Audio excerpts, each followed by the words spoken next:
السلام علیکم ورحمۃ اللہ وبرکاتہ نحمده ونصلی علی رسوله الکریم اما بعد فاعوذ باللہ من الشیطان الرجیم بسم اللہ الرحمن الرحیم حامیم تنزیل الکتاب لا ریب فیہ من رب العالمین صدق اللہ مولانا العظیم وقال النبی صلی اللہ علیہ وسلم طلب العلم فریضۃ علی کل مسلم و مسلمہ او کما قال علیہ الصلاۃ والسلام۔ محترم سامعین کرام، آج میں پھر آپ حضرات کے سامنے حاضر ہوا ہوں دین اسلام کی کچھ باتیں سنانے کے لیے۔ چونکہ ہم مسلمان ہیں اور ہم لوگ ایک اللہ کو ماننے والے ہیں، اور جب اسلام کی فہرست میں داخل ہو گئے تو ہم پر یہ ضروری اور فرض ہے کہ ہم جانیں کہ اسلام کے اندر کس چیز کو ہمارے لیے جائز قرار دیا گیا ہے اور کون سی چیزوں سے ہم لوگوں کو منع کیا گیا ہے۔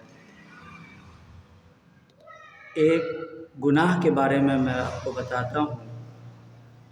کہ ہم جس گھر، جس محلے اور جس بستی میں رہتے ہیں وہاں ہمارے پڑوسی بھی ہوا کرتے ہیں۔ تو اللہ کے رسول صلی اللہ علیہ وسلم نے فرمایا کہ وہ آدمی جنت میں داخل نہ ہو سکے گا جس کے ظلم اور ستم سے اس کے پڑوسی محفوظ نہ ہو۔ یہ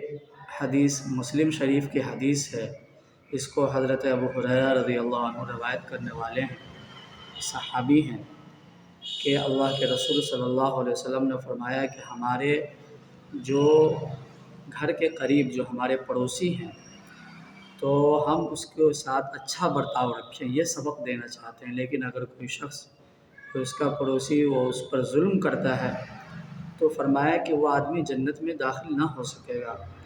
تو اگر ہم اور آپ میں سے کوئی بھی اس طریقے کا کام کرتے ہیں کہ جس سے ہمارے پڑوسی محفوظ نہیں ظلم و ستم سے،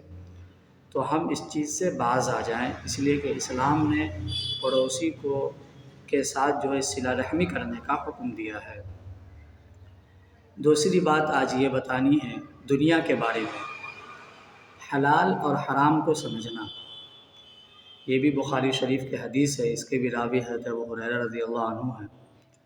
رسول اللہ صلی اللہ علیہ وسلم نے ارشاد فرمایا کہ عن قریب ایک ایسا زمانہ آنے والا ہے جس میں آدمی کو یہ بھی پرواہ نہ رہے گی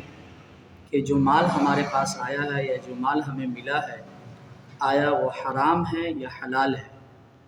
یعنی صرف اتنا اس کو اس مال سے محبت ہوگی کہ وہ صرف مال دیکھے گا، یہ نہیں دیکھے گا کہ وہ مال ہمارے لیے جائز ہے یا ناجائز ہے، ہم نے جو مال کمایا ہے یا جو مال ہمیں حاصل ہوا ہے اس مال پر ہمارا حق ہے یا نہیں۔ تو غور کریں اگر ہم اپنی زندگی میں کہ ہمارے پاس بھی ایسے مال اور ایسی چیزیں آتی ہیں کہ ہمیں اس چیز کی پرواہ ہی نہیں کہ ہم جو ہے دیکھیں کہ وہ حلال ہے یا حرام، بلکہ صرف ہم اس چیز کو لینے کے لیے جو ہے تیار ہو جاتے ہیں۔ تو فرمایا کہ ایسا زمانہ جو آئے تو اس میں اپنے آپ کو بہت ہی محتاط رکھو کہ سمجھو اگر وہ حلال ہے تو ہم اسے استعمال کریں گے، مال ہو یا کوئی بھی چیز ہو، اور اگر حرام ہے تو ہم اس سے پرہیز کریں، اس لیے کہ اسلام نے اس سے منع فرمایا ہے۔ ایک چیز بتائیں گے آخرت کے بارے میں۔ فرمایا قیامت کے دن مجرموں کی جو حالت ہوگی، قرآن میں اللہ تعالیٰ فرماتا ہے سورہ کہف کے اندر جو ہے، قرآن کریم کے ایک آیت کے اندر فرماتا ہے کہ جب انہیں جو ہے اپنا اعمال نامہ دے دیا جائے گا، میں اس کا مفہوم آپ حضرات کے سامنے رکھتا ہوں۔ رجسٹر جب سامنے رکھ دیا جائے گا تو اس وقت تم مجرموں کو، یعنی جو لوگ برے ہوں گے ان کو دیکھو گے کہ وہ لوگ ان اعمال ناموں میں جو چیزیں لکھی ہوگی وہ رجسٹر میں، اس سے وہ ڈر رہے ہوں گے اور افسوس سے کہہ رہے ہوں گے کہ یہ کیسا رجسٹر ہے، یہ کیسی رجسٹر اور دفتر ہے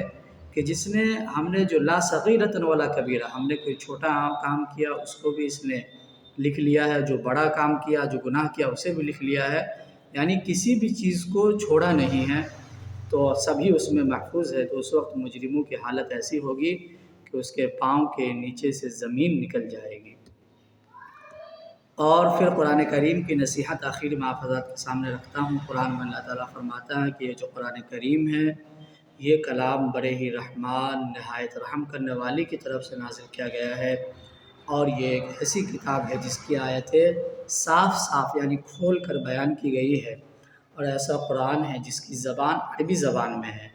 ایسے لوگوں کے لیے جو سمجھدار ہے، یہ قرآن خوشخبری دینے والا ہے اور عذاب سے ڈرانے والا ہے۔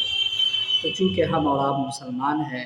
تو ان چھوٹی چھوٹی چیزوں پر دھیان دیں تو انشاءاللہ ہمیں بہت فائدہ ہوگا۔ آج کے لیے اتنا ہی کافی ہے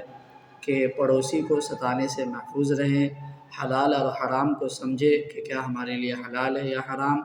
قیامت کے اندر ہم ایسے اعمال کریں کہ جب رجسٹر ہمارے سامنے ہو، ہمارا کاپی کھلے وہاں، تو ہم اپنے اعمال کو دیکھ کر جو ہے فخر محسوس کریں، یہ نہیں کہ افسوس کریں، اور پھر یہ کہ قرآن کریم کی تلاوت بھی کریں، اس لیے کہ قرآن جو ہے اس کی آیتیں بیان کی گئی صاف صاف اور عربی زبان میں ہے، اور جو سمجھدار ہے اس کے لیے خوشخبری دینے والا ہے، یعنی یہ جنت میں لے جانے والا ہے، اور جو گناہ گار ہے اس کو پھر عذاب بھی ہو سکتا ہے۔ تو دعا ہے اللہ تعالیٰ سے کہ ہم سب کو جو ہے اس پر عمل کرنے کی توفیق عطا فرمائے۔ آمین۔ وآخر الدعوانا ان الحمد للہ رب العالمین۔